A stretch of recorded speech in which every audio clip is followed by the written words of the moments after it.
크로스오버2 자연의 탐색 날씨 이야기 첫 번째 시간 시작하겠습니다. 자, 우리가 그동안 수학, 물리, 정보통신과 같이 여러분들이 조금은 어렵게 느낄 수 있는 주제들을 가지고 그동안 이야기를 해왔었죠. 그래서 오늘부터는 여러분들이 조금은 친숙하게 접할 수 있는, 그리고 그동안 많이 흔하게 경험을 했던 자연현상, 날씨에 대한 이야기를 좀 해볼 텐데요. 물론 이런 그 기상현상에 있어서도 물리나 수학이나 화학과 같은 배경 지식이 필요한 경우가 있지만 여러분들이 흔히 일기예보로 들어왔고 그리고 늘 보는 하늘이다 보니까 조금은 친숙하게 이렇게 다가올 수가 있을 것 같아요. 그래서 좀 편안한 마음으로 강의를 들어도 좋겠죠. 자, 오늘은 그 첫 시간으로 구름과 안개에 대한 이야기와 그 다음에 고기압과 저기압이라는 것은 무엇인가요? 이런 이야기를 좀 해볼 텐데요. 먼저 날씨하면 일기예보를 우리가 빼놓을 수가 없는데요. 굉장히 어려워 보이는 이런 코드들이 있어요. 이것이 이제 바로 일기예보의 하나의 사례인데요. 바로 타프, 터미널 에어드롭 포캐스트라고 하는 코드예요.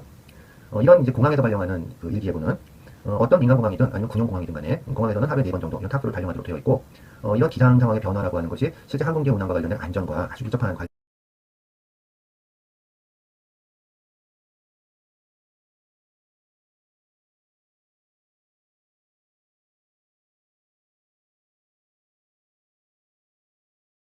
가지고 있기 때문에 실시간으로 이 타프들은 정기적으로는 하루에 4번, 실시간으로 예보가 바뀌게 되면 바로바로 수정 예보들이 또 나오게 돼 있어요. 그리고 이것은 공항을 중심으로 예보가 나오기 때문에 기상청에서도 요즘 예보를 잘 하고 있지만 아무래도 전국 단위 예보다 보니까 로컬 기상, 그러니까 그런 어떤 지역 예보에 있어서는 조금 틀리는 경우들이 있거든요. 근데 특히 인천 같은 경우는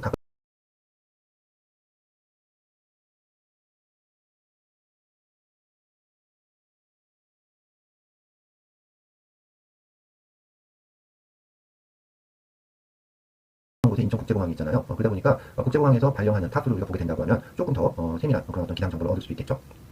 자, 그럼 오늘 이제 구름과 안개 또는 고기압 저기압에 대한 이야기를 하는데 왜 타프라는 얘기를 지금 여기서 끌어오게 되냐면 이 코드들을 보면 여기 구름에 대한 표현들도 들어있다는 것이죠. 자, 한번 타프를 읽어봅시다. 만약 관심 있는 학생들은 인터넷 검색해보면 이 타프 읽는 법 그리고 코드가 잘 설명이 되어 있으니까 한번 관심을 가져봐도 좋을 것 같아요. 일단은 내가 그냥 간단하게 이 타프를 읽어볼게요. 이것은 일단 타프하고 공항 코드가 찍히는데요. KMIA는 미국 플로리다의 마이애미 국제공항을 의미해요. 두 번째 나오는 시간은 줄루타임으로 14일 17시 38분에 발령했습니다. 줄루타임은 국제표준시를 얘기한다고 했죠. 그래서 우리나라 오전 9시가 줄루타임 0시에 해당된다고 보면 되고요. 다음에 나오는 시간 간격은 예보의 그 간격이에요. 그래서 14일 18시부터 15일 24시까지의 예보인데 일단 기본적으로 이 예보는 바람 110도 방향의 10나트, 0도부터 360도인데 0도가 정북방향, 그래서 110도니까 남동풍이 되겠죠. 자, 다음은 바람의 속도인데요. 10kt, 10나트라고 있죠. 나트라고 하는 것은 1시간에 몇 노티컬 마일을 갈 수 있나요? 하는 속도의 개념이에요. 그래서 1노티컬 마일이 1.85km니까 10나트면은 1시간에 18.5km를 가는 거리라고, 속도라고 보면 되겠죠. 바람으로 치면은 우리가 보통 아주 센 바람은 아닌데 또 그렇게 약한 바람도 아니어서 그냥 바람이 좀 부네 이렇게 느껴질 정도의 제법 부는 바람을 이야기를 해요. 그 다음에 이제 시계인데요. 항공기상에서는 시계가 굉장히 중요해서 앞에 안개가 끼거나 비가 오거나 그래서 앞이 잘 안 보이면 조종사들이 이륙이나 착륙할 때 굉장히 위험하겠죠. 그래서 기준이 있는데 보통 그런 기준은 시계의 기준은 3마일이 기준이 돼요. 그래서 3마일보다 안 보입니다. 아까 전방 시계가 1.6 곱하기 3 해가지고 4.8km잖아요. 그 정도까지도 보이지 않습니다. 그러면 IFR이라고 해서 계기 비행 단계라는 것이죠. 그래서 관제 레이더라든지 이런 것에 도움을 받아야만 이 착륙이 가능한 상태인 것이고 3마일 이상일 경우에는 VFR 시계 비행 단계라고 하는데 그런 경우에는 그런 기계의 도움 없이 조종사가 밖을 이제 보면서 창밖을 보면서 활주로를 확인하고 이 착륙을 할 수 있는 그런 단계라고 보는 것이죠. 여기서 6마일이니까 거의 한 10km 정도까지 보이네요. 그죠? 그래서 시계 면에서는 상당히 좋은 날씨다. 그리고 이제 여기서 보면 단위가 좀 헷갈리죠. 그죠? 그래서 노티컬 마일은 1.85km인데, 또 일반적인 마일은 또 1.6km고, 그 다음에 또 구름의 높이 이런 것들은 또 피트로 사용해요. 그래서 이것은 이제 영미권 국가에서, 유럽에서 이렇게 사용하는 것이기 때문에, 사실 미터를 주로 사용하는 우리나라에서는 상당히 번거로운 단위들이죠. 하지만 또 많이 보다 보면 익숙해져요. 그래서 이런 단위들이 실제 우리가 사용하는 미터나 킬로미터하고는 어떻게 환산되나요 하는 것들은 익숙해지면 또 저런 단위가 더 편하게 보일 수도 있다는 것이죠. 그 다음에 이제 기상현상인데, 레인샤워가 비스니트, 그러니까 그 마이애미 국제공항 주변에서 소나기가 온다네요. 그 다음에 마지막으로 나오는 것이 구름 상태인데요. SCT 025 CB는 스캐터된 구름이 2500피트에 있고 구름의 종류는 CB, 큐뮬러 인버스입니다. 이제 이런 의미고요. BKN, 브로큰인데 보통 실링이 됐다고 하는데 저기에서는 구름의 높이는 대략 3500피트입니다. 구름의 밑바닥, 베이스의 높이를 얘기를 해요. SCT, BKN, 여기 나와 있지는 않지만 OVC라는 게 또 있는데요. 이것은 이제 구름의 양을 얘기하는데 하늘을 봤을 때 절반 이하의 구름이 있습니다. 라고 하면 스캐터라고 하고요. 절반 이상을 덮었습니다. 라고 하면 브로큰이라고 하고요. BKN, 완전히 구름이 다 덮었어요. 오버캐스트, 그래서 OVC라고 써요. 025, 035는 2500, 3500피트를 얘기하고 기상에서는 모든 높이를 보통 피트 단위로 이야기하는 것이 관리예요. 그 다음 부분이 이제 중요한데요. 14일 18시부터 14일 21시 사이에 저런 변화가 일어나는데 풍향이 정해지지가 않아요. 베리어블하게 15나트로 풍속이 올라갔죠. 그리고 거스트 25나트, 그러니까 돌풍이 25나트가 부는데 이게 이제 왜 중요한가 하면은 활주로에 비행기가 이륙하거나 착륙할 때 맞바람을 받고 뜨거나 내리는 것이 가장 안전하거든요. 근데 저렇게 베리어블을 주거나 아니면 활주로 방향에 대해서 옆에서 부는 측풍이 불 경우에는 조종사들이 굉장히 부담스러워한다는 것이죠. 그래서 위험한 상황인 것이고 시계가 3마일도 나빠졌어요. 이유는 뭔가면 TSRA, 썬더스톰 레인이 지금 내리는 것이죠. 그래서 뇌우, 천둥번개가 치는 폭우가 내리고 구름도 실링이 낮아져가지고 스캐터 1500피트 아주 낮죠. 그래서 조종사들이 저럴 경우에는 아주 위험한 상황이고 근데 브로큰 2500피트, CB 역시 큐멀러 인버스가 있습니다. 이 정도면은 조종사들한테 우리 비행장 오지 마세요. 이런 의미가 될 수도 있겠죠. 실제 저렇게 뇌우가 칠 경우에는 뇌우 경보를 함께 워닝을 내줘요. 그 다음에 이제 15일, 2시, 12시, 15시 해가지고 비도 그쳤다가 또 뭐 소나기도 왔다가 구름도 좀 높아졌다가 뭐 이렇게 되는데 시계는 시즌마다 아주 좋아지고 날씨가 좋아지는 과정을 보여주고 있는데요. 자, 굳이 이런 타프를 설명한 이유는 뭔가 하면 구름에 대한 것들도 뭔가 코드로 표현할 수 있고 그런 양들도 저렇게 정량적으로 표현하는 이런 코드들이 어떤 그 표준을 가지고 있겠구나라는 걸 여러분들이 이해할 수 있을 거예요. 그죠? 자, 그러면 실제 하늘을 한번 봅시다. 자, 이것은 마이애미 비치에서 실제 하늘을 보면서 사진을 한번 찍어봤어요. 구름이 참 많죠. 조금 이따 이제 뭐 소나기가 올 것 같은 그런 하늘인데요. 바로 위로 올려다보면 이런 구름이 있었어요. 자, 이 구름을 보면서 여러분들은 어떤 구름이 있다고 지금 보이나요? 보기에는 지금 아주 낮은 구름 한 층, 중간 구름 한 층, 그리고 아주 높은 구름 한 층, 그리고 그 사이에 굉장히 낮은 구름이 덩어리 있는데 저런 것들이 곧 비가 올 거라는 조짐이 보이는 이제 그런 하늘인데요. 최소한 4개 층 정도의 구름이 있는 걸로 보이네요. 여러분들도 그렇게 보이나요? 쉽게는 안 보일 거예요. 왜냐하면 일기예보를 하기 위해서 구름의 모양, 그리고 그것이 어떤 높이인가요 하는 것을 관측과 관련된 훈련을 받았을 경우에 그것들이 보이게 돼요. 그래서 보통의 경우에는 안 보이는 게 정상인데요. 무슨 얘기인가 하면 이런 그림이 있어요. 구름 그림이죠. 그리고 각각 구름 밑에는 구름의 이름이 이제 써있게 되는데 이 그림이 그려질 당시는 비행기 같은 건 없었을 그런 시기였다고 얘기를 해요. 그래서 등대 같은 데서 등대를 지키시는 분이 벽에다가 이렇게 붙여놓고 하늘을 볼 때 썼던 그런 구름 그림이었다고 이야기를 해주는데요. 그 오래 전부터도 저런 구름들을 이렇게 분류를 해서 이름을 붙여서 사용을 해왔다는 것이죠. 그래서 구름에 대한 분류나 그 높낮이에 대한 분류는 꽤 오랜 역사를 가지고 있었구나 하는 걸 우리가 이해할 수 있는데요. 자, 이것은 국제기상기구에서 구름의 종류를 10가지로 구분을 해가지고 거기에 대해서 각각 코드를 붙여놓은 상태예요. 그래서 맨 오른쪽에 있는 것이 바로 구름에 대한 코드다. 그래서 우리가 처음에 봤던 타프에서 나왔던 CB라는 구름이 가장 밑에 있죠. 큐뮬러니mbus 또는 님보큐뮬러스라고 하는 정난운을 의미하는데 보통 이제 소나기가 오면서 천둥번개가 치는 그런 무서운 구름을 의미하겠죠. 저는 정난운을 제외하면 3개의 그룹으로 다시 나눌 수가 있는데요. 맨 위에는 하이클라우드, 상층운이라고 보통 하는 것, 미들클라우드, 중층운, 로클라우드, 하층운이 있는데요. 굉장히 복잡해 보이지만 사실은 어느 정도 규칙성이 있어요. 가장 하층운을 보면 스트라토스, 층은 옆으로 퍼지는 구름이고요. 큐뮬러스, 적은 위로 올라가는 구름을 얘기해요. 이것이 기본적인 형태고 상층으로 다시 가면 시러스라고 하는 깃털구름 같은 것이 있을 때 살짝 말린 구름이죠. 시러 스트라투스는 권층운이 되고 시러 큐뮬러스는 권적운이 돼요. 중층운에서는 알토에다가 스트라투스를 붙이면 고층운이 되고 알토 큐뮬러스는 고적운이 되죠.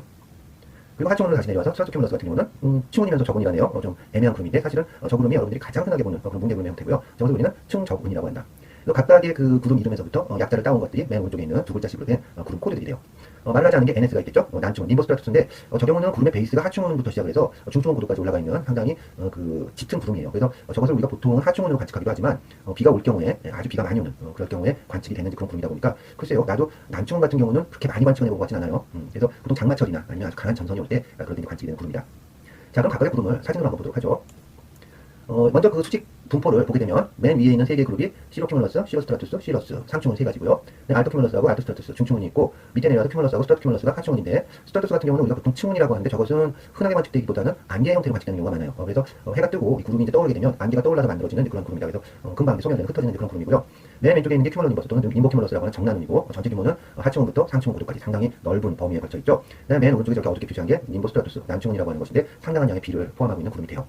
자, 그리고 여기에는 잘 표현은 안 돼 있지만 실제 비행기를 타고 저 구름 사이로 들어가 보게 되면은 저런 하층운의 구름과 중층운의 구름 사이에는 뭔가 중간층이 있어요. 조종사들은 거기 비트윈 레이어라고 하는데 그런 중간층이 있고 또 중층운과 고층운 사이에는 상층운 사이에는 또 그런 어떤 맑은 구역이 있다. 그래서 실제로 여러분들이 비행기를 타본 경험이 있는 사람들은 이런 경험을 해봤을 거예요. 이륙을 하자마자 비행기가 빠르게 고도를 올리죠. 그랬을 때 바로 우리가 눈에 보였던 낮은 구름을 뚫고 올라가면 맑은 구역이 나오는데 또 금방 다시 구름층을 또 하나 뚫고 들어가면 또 맑은 구역이 있고 그래서 구름층을 한 3층 정도 뚫고 올라가야 더 이상 위에 구름이 없는 그런 층으로 나온다는 것이죠. 그래서 그 저런 상층운, 중층운, 하층운 사이에는 제법 넓은 범위에 맑은 구역들이 포함이 됩니다. 보통 비행기들은 그리로 날아가면 좋겠죠. 자, 그러면 시러스부터 한번 봅시다. 상층운이에요. 많이 봤죠? 새털구름, 깃털구름이라고 하는 것인데 보기에는 저렇게 보여도 보통 가을 하늘이나 이렇게 시원한 바람이 불 때 저런 구름들이 많이 보이는데 저런 구름이 저렇게 보인다고 하면 구름의 모양을 보면서 풍향 같은 것도 우리가 예측을 해볼 수가 있고요. 저 구름이 짙고 옅은 그런 관계로부터 어디인가 난류가 있지 않을까 이런 것들도 조종사들은 보인다고 그래요. 그리고 저런 구름이 태양이 저 뒤에 가서 이렇게 비춰질 때는 구름의 색깔이 변하기도 하는데 그렇게 되면 저런 높이에서 어떤 온도 같은 것들도 예측을 해볼 수가 있는 그런 상황이죠. 그래서 구름의 모양을 보면서 날씨를 예측을 할 때 보통 상층운을 우리가 많이 관측을 하는데요. 저런 상층운 자체에서 강수현상이 일어나는 경우는 사실 거의 없어요. 그래서 저런 구름은 우리가 보통 비하고는 크게 관련은 없지만 앞으로 비가 올 것입니까? 라는 걸 예측할 때는 어느 정도 참고가 되는 구름의 형태가 되겠죠. 역시 비하고는 관련이 없지만 이런 이제 그 시로 큐뮬러스 조금 더 두꺼워 보이죠? 그래서 저렇게 하늘을 쭉 덮고 있는데요. 이런 구름의 경우에는 특히 저런 아주 높은 구름이다 보니까 저 해가 낙조가 지는 경우에 저 구름 밑으로 고도가 떨어지는 경우가 있어요. 그럴 경우에는 저 하늘 전체가 아주 붉게 보이는 그런 노을이 지기도 하는 그런 멋진 구름이죠. 그래서 보통 저렇게 아주 넓은 영역을 그 상층운에 그러니까 시로 큐뮬러스가 덮는 경우에는 해가 지는 시간을 기다려서 사진 한번 찍어보는 것도 멋진 경험이 될 거예요. 실제로 참 멋있어요. 그 다음에 시로 스트라투스인데요. 그 상층운 중에서도 층운이 되는 것이죠. 그래서 이 경우에는 보통 그 구름이 그 태양을 이렇게 등지고 있을 때 보면은 저기 주변으로 어떤 링 같은 것들이 만들어져요. 그래서 저것을 우리는 해를 주변으로 저는 링이 만들 때는 해물이, 해로라고 하는데 달을 주변으로 만들 때 달물이라고 한다는 것이죠. 그리고 경우에 따라서는 저는 해물이나 달물이는 무지갯빛으로 보이는 경우가 있는데요. 가끔 저런 사진을 찍어놓고 나 무지개 봤어 뭐 이러면서 SNS에 사진을 올리는 경우가 있는데 왠지 꾸짖어주고 싶은 것이죠. 왜? 헤일러하고 레인보우는 완전히 다른 현상이죠. 자, 그러면 차이가 뭘까요? 그렇죠. 헤일러는 태양이나 달을 마주 보면서 그쪽 방향에 만들어지는 것이 물이고요. 레인보우, 무지개는 태양을 등지고 반대편에 보이는 게 무지개가 되겠죠. 완전히 다른 현상이에요. 그리고 그게 무지갯빛으로 보이는 이유는 저것이 상당히 높은 고도다 보니까 영하 20도, 30도 이렇게 굉장히 차가운 경우가 많아요. 그래서 그런 빙점들, 얼음 덩어리들이기 때문에 거기에서 마치 프리즘처럼 저것들이 분산을 일으켜가지고 색깔을 이렇게 퍼뜨려주는, 무지갯빛으로 퍼뜨려주는 그런 현상들이 일어난다는 것이죠. 그래서 역시 샘물이나 달무리 같은 경우도 다음날 기상현상이 어떻게 될 것인가 하는 걸 예상을 할 때 가끔 참고가 되는 그런 현상이기도 해요. 자, 그 다음에 중추문인데요. 중추문은 워낙 이것도 고도가 높아요. 대략 1000피트 정도 되다 보니까 저렇게 저군으로 되어 있는 경우라고 하더라도 어떤 얇은 층으로 보이기도 하거든요. 하지만 저도 상당한 두께를 가지고 있다. 중층원에서는 보통 비가 올 수도 있는데요. 보통 뚝뚝 떨어지는 이런 방울방울 내리는 그런 비일 경우들이 많고요. 하지만 이슬비는 아니에요. 그래서 이제 조금 굵기가 있으면서 뚝뚝 떨어지는 그런 비들이 저기서 내릴 수가 있고요. 바로 올려다 보면은 저런 식으로 뭉게뭉게 보이는 저런 구름들이 보통 중층원에서 보는 알토큐뮬러스가 되겠죠. 그 다음에 알토스타투스 같은 경우는 이렇게 뿌옇게 보이는, 하지만 고도는 대략 10,000피트에서 9,000피트 이렇게 되는 상당히 높은 고도에 보이는 구름이고요. 특히 이제 겨울철에 아주 추운 날에는 저런 태양을 비춰서 그렇게 보이는 구름에는 무지갯빛으로 어떤 해무리가 보인다거나 아니면 구름 색깔 자체가 무지갯빛으로 막 이렇게 퍼져 보이는 경우가 있는데 보통 그럴 경우에는 폭설이 내린다거나 이런 현상들이 오는 그 전에 주로 관측되기도 해요. 난충 같은 경우는 저렇게 완전 먹구름이죠. 그래서 아주 강한 전선이 지나가거나 아니면은 장마철에 흔히 이제 관찰이 되는데 상당한 양의 강수량을 포함하고 있고요. 그래서 제법 오랜 기간 비가 오는 그런 구름에 해당이 됩니다. 라고 이해하면 되겠죠. 여러분들이 가장 흔하게 보는 구름이죠. 큐뮬러스 저군인데요. CU. 솜사탕처럼 이렇게 몽경게 피어오르는 구름이고요. 두께도 두껍진 않아요. 그래서 이런 경우에는 상당히 대기층이 안정이 돼 있어 구름이 만들어지고 더 이상은 이제 발달 안 하는 어느 정도 두께 이상으로는 이제 이런 구름들인데 깨물어 보면 이제 단맛이 날 것 같은 그런 구름인데 이것이 대기층이 좀 불안하면은 점점 더 쌓여 올라가서 그 정나느냐 이런 걸로 이제 발달할 수 있는 그런 구름의 형태이기도 하겠죠. 그래서 스트라토큐뮬러스 같은 경우는 그런 구름들이 옆으로 저렇게 쭉 퍼져서 이제 올라가는 저런 몽게구름의 어떤 층을 얘기하는 것이고요. 스트라토스 같은 경우는 보통 이런 형태로 관측이 되는데요. 주변에 있는 그 봉우리를 저렇게 가리면서 일정한 높이로 이렇게 떠있는 이런 구름들을 우리 보통 층을 스트라토스라고 하는데 보통 관측되는 시간은 오전 한 10시 정도, 11시 정도, 오래 가면 오후 1시 정도까지 됐다가 흩어지는 그런 구름인데 왜 꼭 그렇게 관측이 되냐면 아침 일찍에 새벽에 해가 뜨기 전에 안개가 짙게 끼었다가 그것이 일사를 받아가지고 따뜻해지면서 떠오르는 구름이거든요. 그러다 보니까 항상 그렇게 오전에 만들어져요. 그러면 이런 구름은 전선이나 이런 걸 통과해서 비를 내리고 그런 구름 아닙니까? 글쎄요, 이슬비 같은 건 저기서 올 수 있지만 전선이 통과하거나 그럴 때 스트라토스가 같이 들어오는 경우가 흔치는 않아요. 왜냐하면 저것은 굉장히 안정된 상태에서 안개가 뜰 때 떠오르는 구름일 경우가 많거든요. 그래서 보통 저렇게 막 오버캐스트, 아니 브로큰 상태로 스트라토스가 있습니다라고 하면 안정된 날씨인 경우가 많고요. 그런데 그 비가 오는 상태에서는 또 아주 조그만 저런 그 낮은 구름 덩어리들이 섞여 있는 경우가 있어요. 그래서 그럴 경우에는 글쎄요, 그걸 ST로 관측을 해야 될지 아니면 SC가 낮아진 걸로 관측을 해야 될지 관측자 마음이겠죠. 그래서 어쨌든 스트라토스 자체는 굉장히 대기층이 안정될 때 관측이 되는 구름이다라고 이해를 하면 될 것 같고요. 마지막으로 보는 것이 이제 큐뮬러니mbus, 님버큐뮬러스라고 하는 정난운이 되겠죠. 한여름에 그 태양이 아주 땅을 뜨겁게 가열을 해서 뜨거운 공기가 세차게 상승을 하면서 만들어진 구름인데요. 빠르게 올라가면서 상층으로 올라가서 대기압이 낮아지니까 팽창을 하면서 막 올라가요. 그래서 공기가 급격하게 식게 되고 영하로 막 떨어지면서 얼음덩어리가 만들어지고요. 근데 계속 올라가면서 주변 공기보다 얘네들이 따뜻하면 계속 하나씩 올라가겠죠. 그러다가 평형 상태가 되면 오른쪽처럼 옆으로 퍼지게 되는데요. 저렇게 퍼지지 않고 계속 올라가게 되면 하나씩 올라가가지고 천둥번개가 치고 우박 내리고 아주 격렬한 기상 현상이 일어나게 되겠죠. 이런 정난운은 멀리서 보면 저렇게 멋있는데요. 바로 아래서 보면 이런 모습이 돼요. 뭔가 보이나요? 몽글몽글한 저런 모습이 보이죠? 밑으로는 가고 싶지 않죠. 다른 사람이 찍어놓은 사진을 보면 가까이 가서 보면 이런 식으로 보인다는 것이죠. 이것은 이제 만만추스라는 건데 실제로 여러분들이 하늘을 봤는데 이런 구름이 보입니다. 라고 하면 빨리 대피하는 게 좋겠죠. 이것은 이제 그 정난운 바로 밑에 있는 이제 모습인데 바로 이제 그 비가 쏟아지면서 천둥번개가 어디로 칠지 모르는 벼락이 어디로 떨어질지 모르는 그런 상황이에요. 실제로 내가 저것을 관측한 것은 대략 한 30년쯤 전에 수원에서 실제 정난운을 관측하는 과정에서 이 구름을 한번 본 적이 있었는데 정말 바로 벼락이 막 내리치고 해서 난리가 났었던 적이 있었다는 것이죠. 상당히 위험해요. 그래서 저런 게 보이면 건물 안으로 들어가는 게 안전하다. 멀리서 보면 재밌죠. 그래서 이렇게 번개가 치는 모습인데요. 이것은 몇 년 전에 인천에서 한여름에 이제 정난운이 만들어지길래 노출 좀 길게 해서 연사를 했더니 이제 그중에 몇 장이 찍힌 건데요. 멀리서 보면 저런 식으로 구름 전체가 막 밝아지면서 보통 한 낮 동안 빠르게 팽창했던 구름이 해가 지는 무렵에 저렇게 밑으로 하강기로도 막 생기고 하면서 쏟아져 내려오면서 막 천둥번개가 같이 동반되는 저런 현상인 것이죠. 멀리서는 이렇게 좀 비도 안 내리고 저렇게 번쩍번쩍만 보이지만 저 바로 밑에 있는 사람들은 상당히 무섭겠죠. 그죠? 비도 상당한 강도로 이제 내렸을 거라고 생각을 해요. 그래서 이런 그 정난운의 발달 정도, 어느 높이까지 올라가겠습니까? 그 강수량은 얼마나 될 겁니까? 라고 하는 것은 그 대기의 어떤 수직적인 온도 분포, 그 다음에 대기의 어떤 수직적인 습도 분포 이런 것들을 이제 표현해놓은 차트가 있는데요. 보통 단열선도 또는 스큐티 로그 차트라고 하는 것인데 그것을 보면 비교적 정확하게 예측을 할 수 있기 때문에 여름철 소나기 같은 경우는 기상청에서도 거의 틀리는 경우가 없죠. 그리고 이거는 관심 있는 사람들이라면 백령도나 오산 같은 데서 측정한 그 스큐티 로그 차트를 보게 되면 일반인들도 아주 쉽게 예보를 할 수 있는 그런 현상이에요. 워낙 격렬한 현상이다 보니까 징후가 뚜렷하게 나타난다는 것이죠. 그 외에도 이런 특수한 구름들도 있어요. 야광운이라는 건데 원리는 두 가지죠. 아주 높은 고도에 생기는 구름이어서 지상에서는 해가 다 졌지만 저 고도까지 태양광이 비쳐서 저렇게 산란돼서 보인다거나 아니면 태양광과 무관하게 어떤 정기적인 특성으로 저렇게 보이기도 한다고 해요. 정확한 원인이 안 밝혀진 경우도 있고요. 그 외에도 이렇게 어떤 대기 상태나 구름의 높이라든지 여러 가지 조건이 맞아떨어지게 되면 이런 다채로운 색깔의 구름들도 보이기도 한다는 것이죠. 그래서 사실 하늘을 보면 늘 똑같은 하늘 같지만 잘 보면 한 번도 똑같은 하늘이 없다는 것이거든요. 그래서 가끔가다 정말 멋진 그 하늘의 모습이 우리 주변에서도 만들어질 수 있기 때문에 가끔은 하늘을 한번 보는 그런 습관을 가져보는 것도 좋은 것 같아요. 자, 다음은 이제 fog인데요. 안개라고 하는 것은 우리는 구름과 전혀 다른 현상이라고 이해하기도 하지만 기상학적으로는 그냥 안개는 구름의 일종인데 다만 구름의 베이스, 그러니까 구름의 바닥이 지면과 접한 구름을 우리는 fog라고 합니다. 이렇게 이해하면 되겠죠. 그러니까 우리가 구름 속에 들어와 있구나 이렇게 이해하면 되는데요.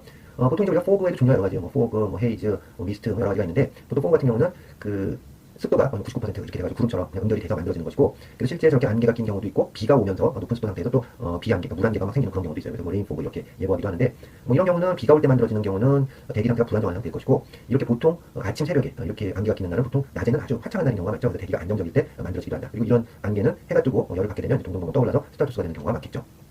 그래서 저것을 우리가 위에서 내려다보게 되면 저렇게 낮은 지역에 안개가 저렇게 쌓여서 출렁출렁하는 저런 모습들도 볼 수 있고요. 특히 고산지대에서는 항상 매일 관측할 수 있는 저런 현상일 수 있는 것이죠. 그래서 분지인 지역은 안개가 참 많이 끼고요. 그 다음에 이렇게 그 높은 고산 지역에서는 또 그 구름이 안개가 이렇게 흘러내려가서 저기 출렁출렁한 저런 모습을 또 관찰할 수 있는 것이고요. 그래서 항상 보지만 늘 참 신기하게 느껴지는 그런 현상이에요. 자, 다음은 미스트인데요. 미스트 같은 경우는 우리가 보통 방무로 해석을 하죠. 그래서 원인은 이것도 역시 여러 가지인데요. 이렇게 약간 포그에 비해서는 습도가 낮으면서 만들어진 이런 방물은 미스트라고 하고, 따뜻한 수면 위에 새벽에 차가운 공기가 왔을 때 좀 물안개가 피는 경우, 이런 경우는 미스트라고 우리가 하고요. 그 다음에 부산에서 가끔 관찰된다고 하는 씨미스트, 해무라고 하는 것이죠. 그래서 저런 구름이 저런 빌딩으로 저렇게 밀고 들어오게 되면 빌딩의 높은 층에 사는 사람들이 봤을 때는 와, 마치 구름 위에 있는 것 같아, 이런 느낌이 든다고 하죠. 부산에서는 종종 관측이 된다는데 부러운가요? 인천에서도 가끔 일어나요. 바닷가다 보니까. 이거는 그냥 집에서 찍은 사진인데요. 어느 날 이제 세탁기 안에 빨래가 뭐가 있나 들여다보려고 다용도실에 나가보니까 이 지경이 돼 있더라고요. 그래서 우리 집이 높은 층도 아닌데 인천 같은 경우는 해무가 밀려와가지고 보통 막 밤 11시, 새벽 1시, 뭐 시간 제한 없어요. 뭐 가끔마다 이렇게 밀려오니까. 그러면 그게 지속 시간은 길지 않기 때문에 가끔 창밖을 내다보는 것도 재밌겠죠. 자, 그 다음에 헤이즈인데요. 헤이즈는 연무죠. 그래서 이 경우는 사실 습도하고는 거의 무관하고요. 어떤 그 미세 입자하고 관련이 있어요. 그래서 예컨대 뭐 요즘 우리가 많이 걱정하는 미세먼지 같은 경우가 대표적인 예가 되겠죠.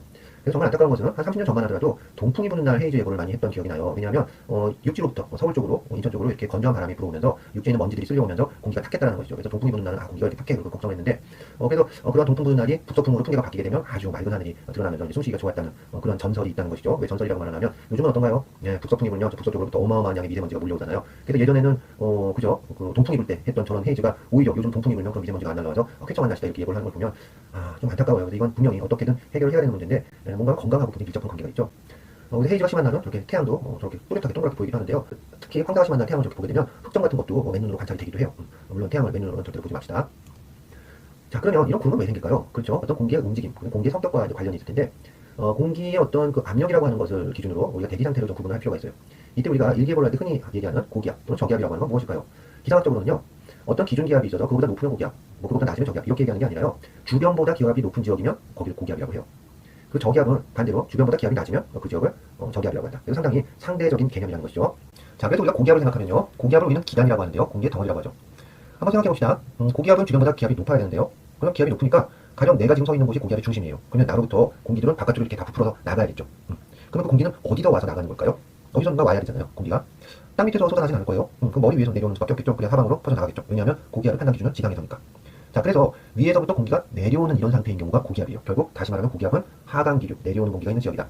하강기류가 만들어지면서 공기들이 쌓여서 어떤 공기의 덩어리를 만들게 되는데 이것을 기단이라고 하고요. 기단의 종류는 크게 네 가지로 나눌 수 있어요. 그 기단이 만들어지는 곳이 시베리아 대륙이나 중국의 어떤 화중지방의 그런 넓은 대륙 지역이면 건조할 거예요. 기단이 만들어지는 곳이 바다라고 하면 바다 위에서 만들어지는 기단은 촉촉하겠죠. 다습하다고 해요. 기단이 만들어지는 지역이 북쪽이면 극지방이면 차가울 거예요. 한랭하다고 하고 적도지방으로 가면 뜨거워질 거예요. 고온이라고 하죠. 온도는 저기에 더해서 조금 더 세분화할 수 있는데 완전히 극지방이면 콜드하다고 하고요. 차가운 거. 조금 남쪽으로 내려와서 중위도 지방으로 가서 시원해지면 쿨하다고 그래요. 거기서 더 남쪽으로 내려와서 뜨뜻해지면 웜하다고 하고요. 더 남쪽으로 내려와서 적도지방에서 다시 뜨거워지면 핫하다고 해요. 그래서 콜드, 쿨, 웜, 핫. 네 가지 정도로 구분할 수 있는 것이죠. 자, 우리나라에 영향을 주는 기단은 시베리아 고기압. 대륙이니까 건조하겠죠. 극지방에서 굉장히 차가울 거예요. 한랭 건조한 기단이고 얘네들이 뭐 양지방 유역으로 내려와서 햇빛을 받아서 좀 따뜻해졌어요. 그러면 웜하면서 그 따뜻한 건조한 그런 고기압이 또 만들어지겠죠. 여름에는 보통 북태평양 고기압이 영향을 미치는데요. 바다에서 만들어지고 적도지방에 있는 기단이니까 뜨거우면서 습한 그런 기단이 될 거예요. 그리고 요즘 최근에 일기예보할 때 특히 이제 열대야 같은 거 예보할 때 많이 나오는 기단이 있는데요. 중국의 열고기압, 뭐 티베트 고기압 뭐 이런 용어들을 많이 쓰죠. 근데 글쎄요, 과거에도 그런 그 열대야 예보할 때 그런 기압 배치, 특히 뭐 티베트 쪽의 어떤 기압 배치들을 고려하는 경우들이 있었는데 굳이 저런 용어들을 써야 될까 하는 생각이 들어요. 왜냐하면 우리나라에 직접적인 영향을 미치는 기단은 아니잖아요. 그래서 요즘 들어서 뭐 저런 트렌드가 좀 있는 것 같더라고요. 그렇게 바람직한 것 같진 않아요. 그러면 이제 우리나라에 영향을 주는 기단을 실제 지도를 보면서 봅시다. 이것은 이제 우리 지구 상공 35,700km 상공에 떠 있는 정지위성의 사진이죠. 천리안 위성 EAO인데요. 사실 이런 사진을 볼 때마다 좀 뿌듯한 느낌이 드는데 왜냐하면 30년 전에 실제로 내가 일기예보를 해본 경험이 있는데 그 당시만 해도 우리나라에는 정지 궤도 위성이라는 게 없었어요. 그래서 일본의 히마와리 위성인가 해바라기 위성이라고 하는데 거기서 뭐 1시간에 3장씩 이렇게 팩스로 사진을 받아가지고 분석을 하고 있던 그런 기억이 나는데 그때 생각해보면 지금 우리는 우리 위성을 이렇게 보유하고 있고 늘 실시간으로 볼 수 있다는 게 얼마나 이렇게 뿌듯한 일인지 모르겠어요. 자, 그러면 이제 이 그림을 좀 확대해서 보게 되면요. 뭐 시계 방향으로 보면 시베리아 고기압, 저기 바이칼로 주변으로 이렇게 만들어지고요. 그것이 남쪽으로 내려서 양시간 기단 쪽으로 변질되면 약간 웜한 기단이 되고 근데 북태평양 고기압, 남쪽에 있죠. 남태평양에 굉장히 뜨겁고 습한 기단이고요. 오츠크의 기단, 상당히 차갑고 또 습한 이제 그런 기단이 되겠죠. 자, 저런 4개의 기단이 이제 우리나라에 보통 많이 영향을 미치게 되는데요. 이 경우는 장마가 져 있죠. 날짜를 보면 2020년 6월 14일인데 일본 남해상에 장마전선이 걸려 있고 그 장마전선이 제주도까지도 영향을 미치는 그런 상황이에요. 중부지방까지는 아직 장마가 시작 안 됐는데 오츠케 기단하고 북태평양 고기압이 저렇게 서로 세력을 뻗치고 있으면 그 사이에 장마전선이 만들어진다는 것이죠. 그래서 여름이 되면 될수록 북태평양 고기압이 확장을 하면서 어떻게 밀어 올리게 되면 대략 6월 말 정도에 우리나라 중부지방에 걸리게 돼요. 우리가 보통 6.25 전쟁과 관련된 옛날 영화들을 보게 되면 비가 오는 장면이 참 많이 있죠. 고증이 잘 된 거예요. 그래서 실제로 6.25 전쟁이 일어나던 시기가 중부지방의 장마철이었고 실제로 비가 많이 왔다고 하죠. 그래서 7월이 되면서 북태평양 고기압이 더 확장을 하게 되면 위로 밀어붙이게 돼서 장마전선이 완전히 북쪽으로 올라가게 되고 우리는 이제 뜨거운 여름을 맞이하게 되는 것이고요. 그 다음에 이제 가을이 되면 다시 시베리아 기단이 밀고 내려오면서 장마전선이 다시 중부지방을 거쳐서 남쪽으로 저렇게 밀어 내려가게 되는데 그때도 비가 오겠죠. 그래서 그것이 바로 가을 장마다. 그래서 대략 9월 정도에 일어나게 되는데 여름 장마에 비해서는 상당히 짧게 끝나요. 그래서 2020년도의 장마가 역대 최고였다 이런 식으로 분석을 하면서 그게 뭐 지구온난화 때문이다라고 이렇게 해석을 하는 경우도 있는데요. 글쎄요, 나는 전혀 동의할 수 없는 게 지구온난화라고 하는 게 뭡니까? 지구가 뜨거워진다는 거 아니에요? 뜨거워지면 북태평양 고기압이 더 확장돼야 되는 거 아닌가요? 그런데 2020년도 여름에 장마가 오래 지속됐던 것은 여름 장마가 끝나려면 북태평양 고기압이 확 밀어붙여가지고 장마전선이 북쪽으로 올라가야 되는데 그렇게 못했다는 것이죠. 그래서 가을 장마하고 여름 장마가 그냥 붙어버렸어요. 그런 현상으로 이해하는 게 맞고 그런 장기 장마는 예전에도 여러 번 있어봤어요. 그래서 그걸 굳이 뭐 지구온난화하고 이렇게 붙여가지고 해석할 일은 아닌 것 같은데 요즘은 모든 기상 현상에 다 지구온난화를 가져다 붙이다 보니까 조금 좀 이상한 그런 흐름이 좀 생기고 있다. 굉장히 부정적이에요. 자, 왜 그런가 하면요. 저는 시베리아 기단 이라고 하는 것은 바이카로 주변에서 만들어진 굉장히 차가운 공기예요. 그래서 저것이 겨울에 저렇게 밀어붙이게 되면 추워지는 것인데요. 저는 시베리아 기단이 밀어붙이는 저런 현상들. 요즘 여러분들 북극한 바람을 많이 듣죠? 이유는 뭐라고 해요? 그렇죠. 지구온난화 때문에 뭐 상승 제트가 약해져가지고 북극에 갇혀 있어야 될 찬 공기가 우리나라 중위도 지방까지 밀어 내려온 것입니다. 말이 됩니까? 예, 말이 되는 것 같아요. 이해는 안 되는데 전문가들이 그렇다니까 믿어야 되나요? 글쎄요, 나는 정말 말이 안 되는 얘기 같은데요. 무슨 얘기인가 하면 집이 추워서 보일러를 막 떼었더니 오히려 더 추워져가지고 얼음이 얼었습니다. 이런 얘기가 뭐가 되는 거예요? 북극 한파라는 용어가 사용되기 시작한 게 얼마 전부터죠? 한 10년 좀 됐을까요? 글쎄요, 왜 저런 용어가 생겼는지 잘 모르겠어요. 실제 바이카로 주변에 있는 저런 그 시베리아 고기압이 팽창을 하게 되면 우리나라 쪽으로도 오지만 중국 쪽으로도 가겠죠. 그래서 중국 지역으로 내려가서 저렇게 덮여지는데 한 며칠 걸려요. 그 사이에 계속 춥겠죠. 그다음 3일 정도 추워져요. 그리고 저렇게 화중 지방에서 따뜻해진 저 이동성 고기압이 편서풍을 타고 우리나라에 오게 되면은 한 나흘 정도 따뜻해요. 이런 걸 우리는 삼한사원이라고 한다. 그리고 이런 삼한사원에 대한 세시 기록은 삼국시대 이전부터도 기록이 되어 있어요. 그래서 이런 현상들은 실제 수천 년 동안 지속적으로 일어났던 현상이라는 것이죠. 그래서 글쎄요, 뭐 그게 진짜 지구온난화 때문에 뭐 북극 한파가 뭐 어떤 상승 제트 때문에 만들어지는 것인지 정확하게 나도 잘 모르겠어요. 하지만 우리 역사 기록에도 나와 있는 저런 아주 우리에게 전형적인 기후 현상까지도 지구온난화 때문이라고 얘기하는 것이 얼마나 책임 있는 그런 자세인가에 대해서는 좀 반성할 필요가 있다는 생각이고요. 자, 그러면 이제 저기압으로 넘어가면요. 저기압은 크게 두 가지가 있는데요. 주변보다 기압이 낮아지게 되는 원인은 뭘까요? 그렇죠. 기단과 기단 사이에 어떤 계곡이 생기겠죠. 트라스? 그런 것을 우리는 기압 고리라고 한다. 왜 생기나요? 그렇죠. 기단은 중심이 기압이 높잖아요. 우리가 산을 생각해보면 높은 산봉우리가 있고 그 옆에 또 높은 산봉우리가 있으면 봉우리와 봉우리 사이는 아무래도 계곡이 있겠죠. 그런 상태가 만들어지는 것인데요. 그런 서로 다른 기단 사이에 만들어지는 것이기 때문에 그 경계 양쪽은 서로 다른 성질의 공기들이 있을 거예요. 뭐 따뜻하든 차갑든 아니면 습기가 있든 없든 뭐 이런 식으로 성질이 다른 공기들이 맞닥뜨려지기 때문에 그런 프론트에서는 굉장히 다양한 기상 현상들이 일어날 수가 있다. 그래서 이런 전선을 가지는 저기압을 전선성 저기압이라고 하고요.